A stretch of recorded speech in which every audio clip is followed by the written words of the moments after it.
Welcome back, y'all. I'm Shayna Cersei, and I'm so excited to paint with you today. Today we're going to be doing a fun little landscape reflection in some water on the lake.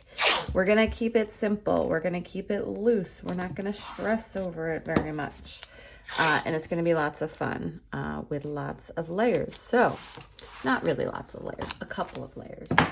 I am working in my Bauhung sketchbook, core paints, primarily using a size 12 and a size 8 brush, round brushes. I've got lots of water here, and I'm going to do a very basic sketch, but it really doesn't require an outline. So there won't be one if you're looking for one in the Studio Crew classroom, because it's just a horizon line and a big glob in the middle. So bear with me on that. I have my HB or my 2H pencil, so it's just basically a sketching pencil that is a little harder than a normal like number 2 pencil, so the lines are a little bit lighter. I'll try to draw a little darker for you. All right, so we have our horizon line, but it has a big break in it, and this is where our little island of trees are going to be. And actually, it can go right across. And then we're going to have a clump of trees. It's going to have a regular shape, but it's really like a big wonky rectangle. Okay, so here's the rectangle, but it's just got jagged edges. And then along the sides, there's a tree line behind it. So this is the actual shore back here, and this is like a little island clump of trees on some water. Right, that's it. Sky, trees, some tree lines in the background, and more water. And our reflection is going to be down here as well. What I am going to do is just below this line where the water meets the shore here, we're going to put in another line. This is going to save some white space. That's going to be important to help create this reflective look. And then I am just going to make a rough, very light line approximation of what this looks like up above.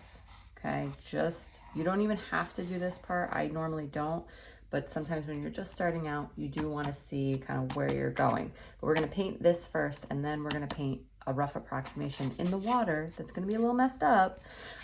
So that's fine because it's a reflection. It's not a perfect mirror image. All right, so that's all you need to draw. Let's get to our paints. I'm going to clean out my palette.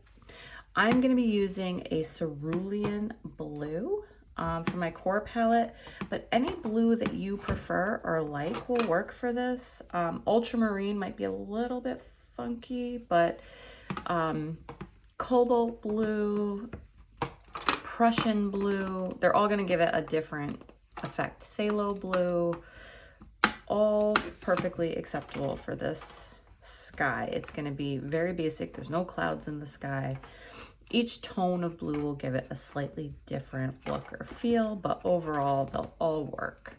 I'm going to be using Cerulean, which is a little bit more of a grayer blue color. And I'm also going to be using Cerulean, Sap Green, Diarylide Yellow or a Gamboge Yellow, some magenta, and that's it.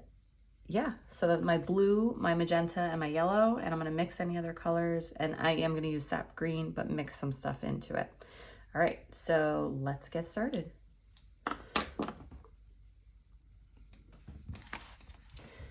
All right, step 1 is going to be putting in our sky, and we're going to be doing a gradient wash on the top and the bottom. So here is my Cerulean. I'm going to water it down a little bit just to get a nice flow. So we're going from a gradient wash at the top and the bottom, and it's going to be pretty severe. It's going to be dark and then go really light really quickly, but we still want it to have a smooth transition, not a hard line. So let's start with the top, and I'm going to go right into the top, and you want to work quickly and keep your paint very wet, especially the edge. I'm going to rinse my brush off and start to bring down this gradient. Rinse my brush off. Now this is a part students struggle with. You have to rinse your brush off. You have to dab it on a paper towel. You have to make sure all, and then after you get to a certain point, you're gonna have to rinse again. You want it to be almost white once we get to the tree line here. And now this is still working. It's wet on wet, but I can go back to the top and gently, so I just rubbed my brush over here. I have a bunch of paint on my brush now. So if I go down here, I'm gonna be adding it. I'm gonna rub it off on my brush or on my paper towel and gently kind of move down, rub my brush off. I don't wanna introduce any more paint to the bottom part. All right, and then I'm gonna leave it. If it doesn't end up dark enough, I can do that process again in another layer on top, but you have to let it completely dry. We're gonna go into the bottom, into the water now. Now this one, I went around the tree line. This one, I'm not gonna keep the white or the light color around the tree line. I'm gonna go right through it because in the water, things are just a little muddier. They're not as crisp and clean as up here. You're gonna have a little influence of the blue on there. So I'm gonna go even a little darker. Rinse my brush off completely. Wipe it off so I don't have big beads. Rinse it again, wipe it off. I have some little specks of blue that got on there, but that's okay. So you can see I'm doing still as much of a transition, but I'm going right through the trees. They're gonna have a little influence from this cerulean color.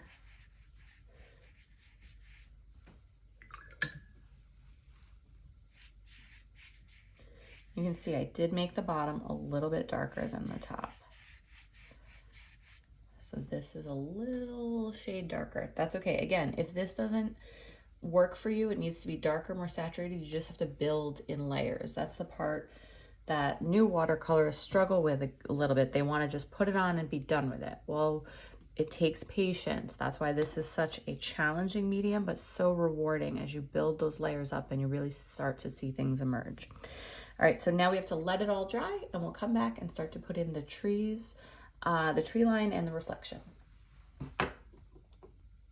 All right, we're back and we're nice and dry on top and bottom.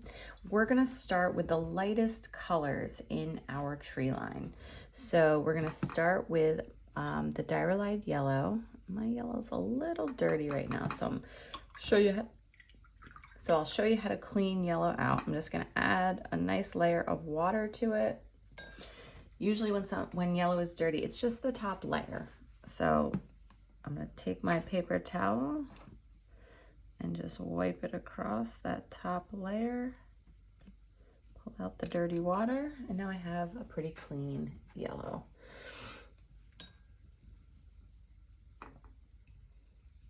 Beautiful. All right, so I have this yellow. I'm gonna water it way down. And I'm gonna put a layer of this kind of all along my trees. I should have mentioned this earlier. It should be fine, but you can definitely lighten your pencil lines before you start painting. This gives you an opportunity to kind of see where I'm going. But I would have, if this was like a piece for myself or for someone else, I would have lightened those up a little bit first. But practice pieces, it's okay. All right, so I'm gonna put in this layer of yellow here. I'm also gonna put it in along my tree line. And by lightening those layers too, it allows us to kind of vary the tree line shape. It doesn't have to be so straight across. But that's okay. We're gonna get into that with some other colors, some darker colors that will cover it up. Now you notice I left this gap here still. So we're gonna leave that until later, and we want it to stay light or a bright color.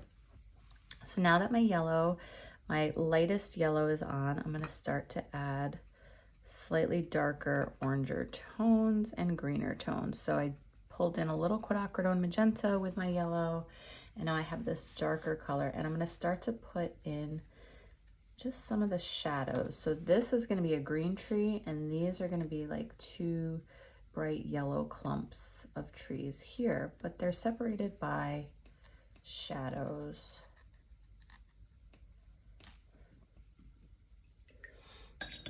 All right, so there are, again, a first layer of our yellows.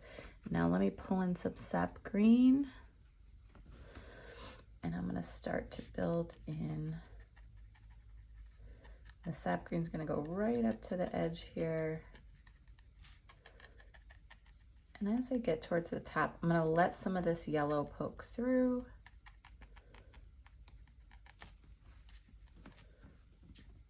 As highlights. And now, while this is still wet, I'm gonna pull in even darker sap green kind of right along the edge here, and some darker shadows in here at the base. So this is a clump of trees from far away. We're looking at it from across the lake, so we don't have to put in very specific trunks and trees. It's a whole big mass of trees, but we do see some separation where large pieces meet and the sun kind of reflects off of lighter areas and pushes other areas into dark shadow. All right, so I'm going to take some more Diarylide Yellow, and I'm going to start to kind of go over the lighter areas here. Again,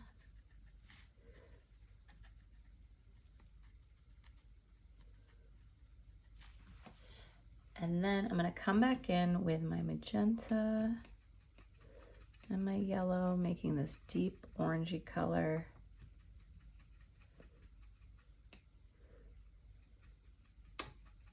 I could even add a little sap green to it, and it kind of browns it up a little bit. It desaturates it for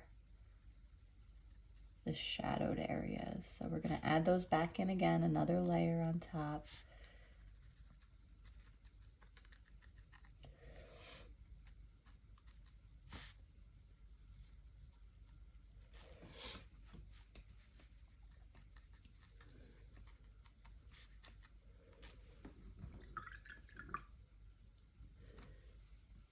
And then we're going to let this dry for a few minutes. We're going to let the center part dry.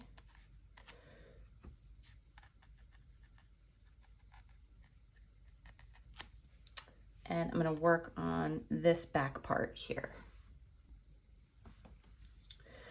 So the back part is going to be a combination of greens and yellows. And we do have to build in a little separation. It's going to be a little lighter.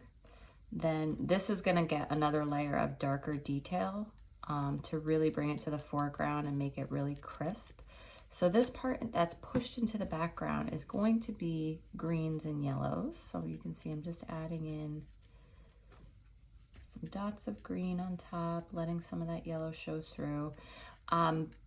It is going to have a little bit of shadow detail, a little darker, but it's always going to be a little bit lighter than what's going on in the foreground. Picking up some yellows, just dropping them in. Again, you don't have to be too meticulous about anything.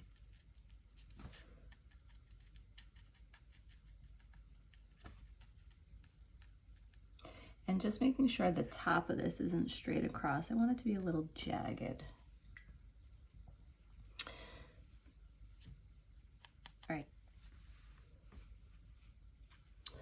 All right, we have to let this dry, and then we're going to come back in and put in the last layer of shadows, and then we're going to start to work on the reflection. And then we'll be done, and there'll be little details to put in. So we've come a long way, but we don't have far to go. All right, everything is dry, and now it's time to push those shadows way far back.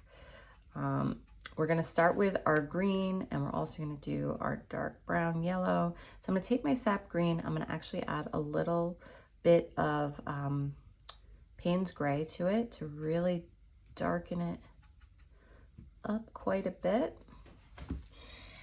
And I'm going to go right along. I know it looks like almost black, but I promise it will be a dark, dark green. So I'm just popping in some areas.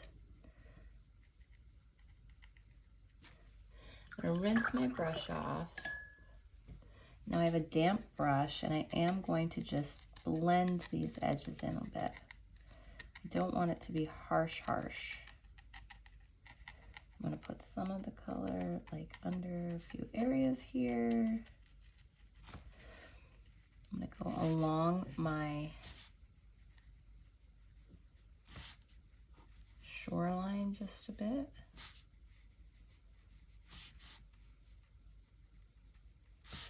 This darker color, and as it dries, it will lighten still a little bit, so just kind of dry brushing the edges, not introducing any more new color. All right, so let's also go into, actually I'm going to take some of this color and water it down a little bit. This area back here has a little bit of a shadow in it, in the reference photo I used.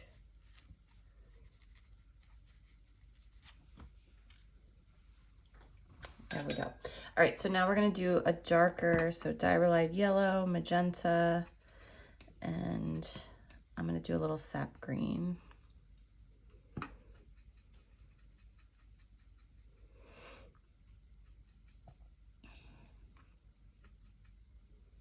Make this a nice rich orangey brown. And again, we're going to do the same thing. And I think I'm going to add like a little bit more yellow, a wash of yellow to this whole bit of trees here.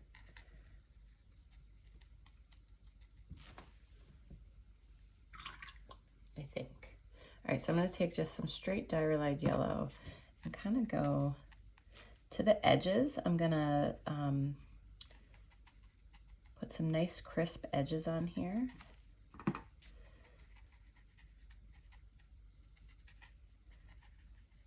I don't want to eat up all the light spots, but I do want this to be a little bit punchier.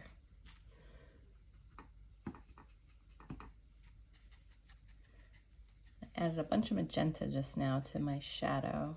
Again, just punching up the color a little bit so it's not so brown.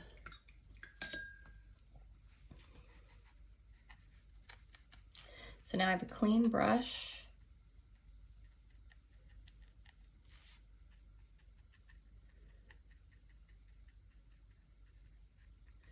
I can even like overlap these a little so that it looks like there's a little yellow tree behind the green trees. I can go to the edge of these. Let's pull out just some Sap Green.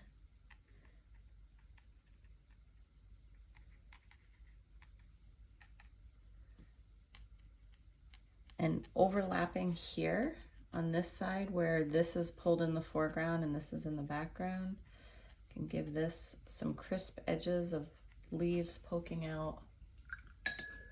Trying to maintain some of these highlights or lighter areas. And even, let's see.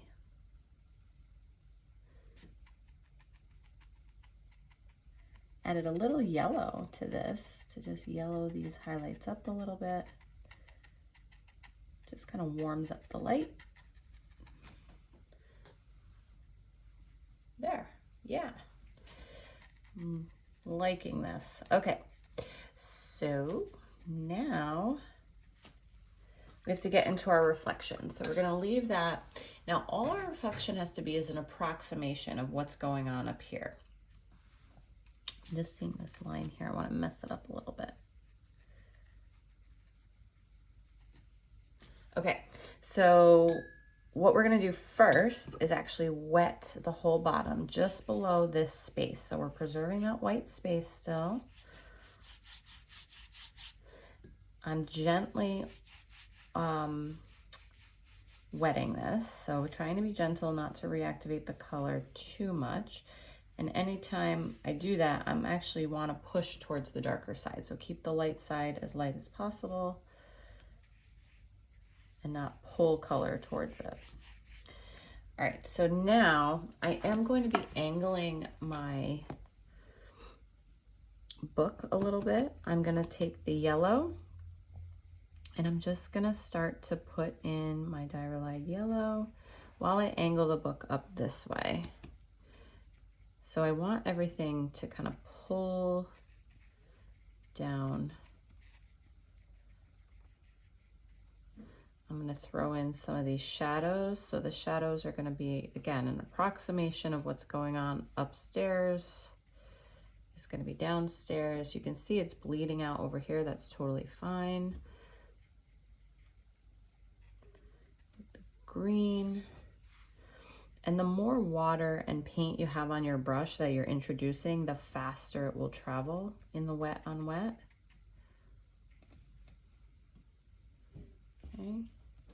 So I do want to put in, I'm going to angle a little bit less, but where the shadows are, I do want an approximation of them as well. So putting some shadows over here, some darker color over there. But it does not have to be exact. Okay, I'm getting lots of bleeding out here. That's totally fine. You can clean that up with just a damp brush.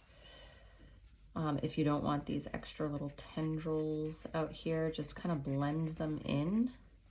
My brush is damp, not super wet.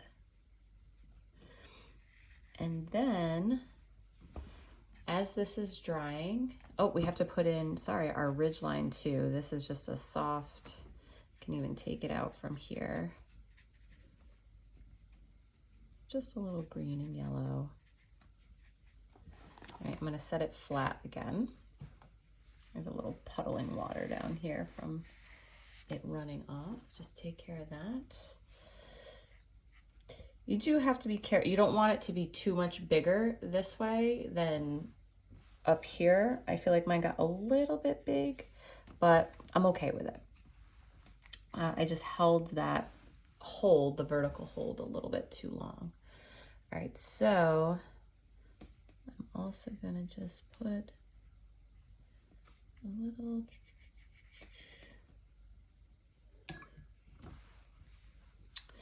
and now this white area in between, it's going to have a little blue and a little texture in it, but I want to preserve most of the white. It's like the reflection on the water. It's kind of blown out. I'm just taking, I took a little blue and dry brushed it into that area, but we really want it to stay mostly white. All right, that is looking good. So now the last thing I can do, I can leave it like that and it looks very kind of serene and still. You can go in and take your brush. I'm just going to do it with kind of what's on here. You could introduce maybe a little bit more light, like a blue, in some rippled lines that go across, that kind of mess things up a little bit, and just pull the color left and right to create the illusion of surface, like there's some kind of wind across the water, creating those ripples and surface effects. There we go. And that is that. So there is our lovely kind of fall foliage, island of trees with a reflection on the lake. I guess we can take off our tape. It's not completely dry yet. Actually, let me dry it real quick. I'm going to use my heat tool to dry it and we'll come back and take off our tape. All right, here we are, we're back. Everything is dry. You can see how the colors settle a little bit more and really just become nice and harmonious. And everything is dry. Look, boop, look at that. Love that part. So thank you so much for joining me. I'm Shayna Cersei. I'm excited to paint with you every day that you come and paint with me. So thank you for supporting me by watching these videos. Go ahead and check out the description for links to supplies and materials, as well as my Studio Crew classroom and my social media. And I will see you all next time. Thanks for painting with me.